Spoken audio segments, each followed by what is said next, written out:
untung belum tentu, buntung sudah menanti. KPK misalnya udah menelisik masuk menguliti proyek Formula E ini karena memang banyak banget kejanggalannya.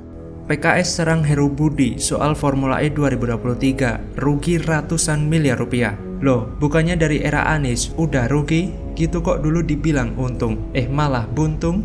Anies Baswedan menurut Profesor Romli sudah melanggar undang-undang penyalahgunaan wewenang. Dan sejak awal, Anies sudah membebankan kegiatan Formula E itu pakai uang APBD. Padahal nggak ada perencanaan sebelumnya. Kalau ini nggak nyangkut duit rakyat sih, ya bodoh amat lah.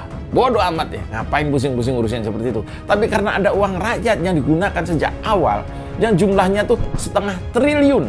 Dan itu entah kemana. Jadi wajib kita plototin ini barang.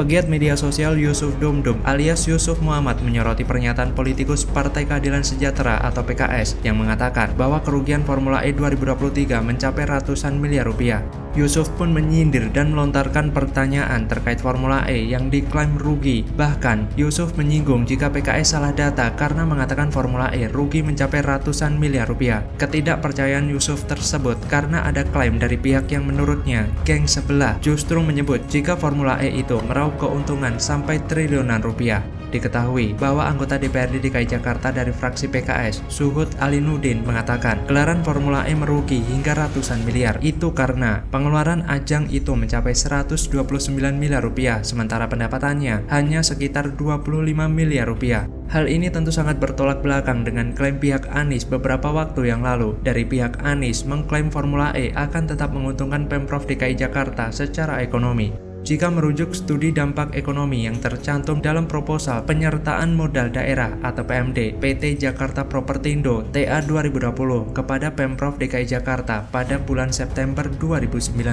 disebutkan kurang lebih keuntungan ekonomi dari Formula E tahun 2022 hingga tahun 2024 sebesar 1,567 triliun rupiah. Jadi, siapa yang benar ini? Anies atau PKS? Jika dilihat, klaim Formula E untung triliunan itu tidak benar. Dan pernyataan PKS soal Formula E rugi di era Heru Budi hanya sebagai pihak oposisi yang sengaja menyerang Pemprov DKI. Padahal di era Anies, Formula E disebut menderita kerugian hingga 1,9 triliun rupiah dalam 4 tahun terakhir penyelenggaraannya. Tapi Anies dengan PD-nya bikin kontrak sampai 5 tahun, melebihi masa jabatannya sendiri. Bahkan Anies tidak malu mengakui bahwa dalam 3 tahun pertama, gelaran Formula E di Jakarta akan mengalami kerugian. Iya, rugi di rakyat dong, kan uangnya dari APBD. Anies mana merasakan rugi kan? Bahkan di dalam studi kelayakan pertama yang dibuat oleh Jakpro, Formula E disebut untung oleh Jakpro. Namun sesudah diaudit oleh BPK, ketahuan bahwa Jakpro tidak memasukkan komitmen fee sebagai biaya. Tapi melihat hal ini, PKS malah diam. Di mana PKS pada waktu itu sibuk jilatin Anies ya. Sekarang kerugian belum terbukti, PKS malah kuar-kuar minta diaudit. Hanya PKS yang ngotot untuk memaksa, memuji, membabi buta. Anies dibilang banyak prestasi lah. Sekarang secara tidak sadar PKS menyiratkan Anies tidak becus. PKS secara tidak langsung menyindir Anies tidak sanggup menyelesaikan masalah di DKI Jakarta. Tapi di sisi lain, meminta PJ Gubernur DKI Jakarta menangani masalah itu dalam waktu singkat. Dikira PJ Gubernur DKI Jakarta menjabat sampai 5 tahun. Anies saja 5 tahun tak bisa apa-apa. Normalisasi dihentikan, naturalisasi tidak dikerjakan. Banyak janji kampanye yang isinya kosong dan bohong. Tapi PKS tidak pernah ribut soal ini. Kalau ada partai yang paling tidak bisa dipercaya, maka PKS jawabannya. PKS membuktikan bahwa Anies tidak mampu, sehingga memberikan target kepada Heru yang bahkan masih belum menjabat. Begitulah contoh politik yang tak jelas yang dipertontonkan oleh PKS. 5 tahun diam saja, malah memuji orang yang tak layak dipuji. Bapak Anies yang terhormat hanyalah gubernur yang kebetulan beruntung karena didukung komplotan dungu penjual agama yang tinggal di Jakarta, yang seharusnya dihuni oleh penduduk yang memiliki kemampuan menggunakan akal sehat. Dan dengan kondisi survei Anies Baswedan yang terus turun dan stigma yang menempel di Anies Baswedan sebagai bapak politik identitas, jelas bohir-bohir di Pilpres berpikir ulang untuk masuk dan membiayai pertarungannya Anies. Dibongkar Denny Siregar, stigma kental Anies sebagai bapak politik identitas bikin para bohir berpikir ulang biaya Anies nyapres, gagal jadi capres nih. ditulis oleh tim redaksi jurnal dikutip dari berbagai sumber. Saya masih punya banyak lagi bukti soal inkonsistensinya ucapan dan tindakan Anies. Dan ini bahaya, jadi pemimpin pada level apapun bahaya. Siapa bilang Anies Baswedan tidak lagi menggunakan politik identitas seperti pada saat dia mencalonkan diri jadi gubernur DKI Jakarta tahun 2017. Halo, kembali berjumpa dengan suara Fani Bakri di channel Jurnal 45. Pegiat media sosial Denny Siregar memprediksi biaya untuk Pilpres 2024 bagi para calon presiden seperti bakal capres Koalisi Perubahan Anies Baswedan, bakal capres PDIP Ganjar Pranowo, dan Ketua Umum Partai Gerindra Prabowo Subianto. Denny Siregar mengatakan pada tahun 2019 biaya untuk Pilpres mencapai nominal 7-8 triliun rupiah. Dan 2024 diprediksi naik menjadi 10-12 triliun rupiah untuk memenuhi sejumlah kebutuhan, seperti kampanye, bayar saksi di TPS, dan lain-lain. Sehingga capres yang akan maju tidak cukup bermodal semangat, harus mempunyai modal yang kuat. Lebih lanjut, menurut Denny, para bohir berpotensi tidak mau membiayai Anies untuk maju Pilpres 2024 karena dua alasan, yaitu elektabilitasnya dalam survei terus menurun dan cap bapak politik identitas sejak Pilkada DKI 2017.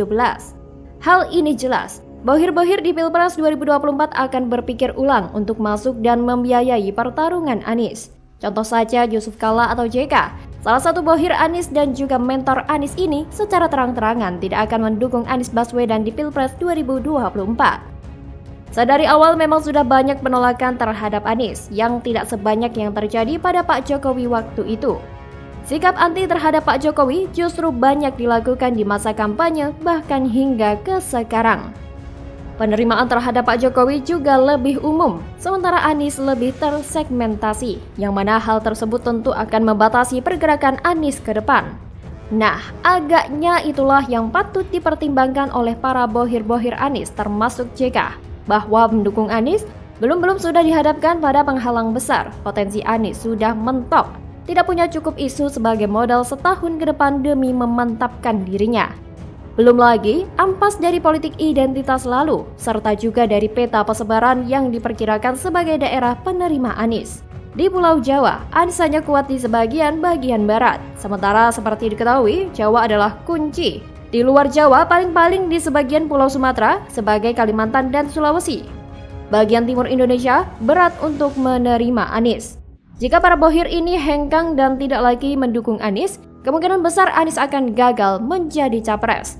Karena duit Anies gak bakal cukup untuk memenuhi biaya pemilu 2024 nanti, yang ditaksir mencapai 10 triliun rupiah. Gerakan khilafah dan politik identitas memang akan gencar dilakukan relawan Anies dalam Pilpres 2024. Sikap waspada gerakan khilafah dan strategi politik identitas harus dilakukan karena relawan Anies sudah bergerak di Lampung.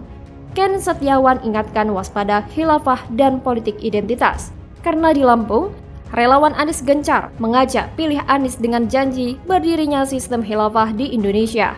Peristiwa Pilkada DKI 2017 tentu akan terulang kembali. Dari masjid, seruan pilih Anies akan dilakukan, termasuk mendiskreditkan rival politik. Tanpa sikap tegas Dewan Masjid Indonesia atau DMI, bukan mustahil strategi kemenangan Pilkada DKI akan ditiru dalam Pilpres 2024. Relawan Anies Baswedan Ormas Bang Japar atau Kebangkitan Jawara dan Pengacara juga sudah bertekad akan merebut kekuasaan dan usir anti khilafah dari Indonesia. Relawan Anies Bang Japar yakin Kementerian Republik Indonesia dari Allah, karena itu khilafah harus berdiri. Ketua Umum Ormas Bang Japar relawan Anies adalah Fahira Fahmi Idris, anggota DPD Putri politikus Golkar dan mantan Menteri Perindustrian era SBY, Fahmi Idris. Ormas Bang Japar atau Kebangkitan Jawara dan Pengacara karena suami Fahira adalah Adwin Rahadian, seorang pengacara yang dikenal dekat dengan para Jawara Banten dan Betawi. Jadi wajar jika para bohir ini pada mundur mendukung dan membiayai Anies karena polarisasinya yang tinggi dan tingkat menangnya sangat rendah.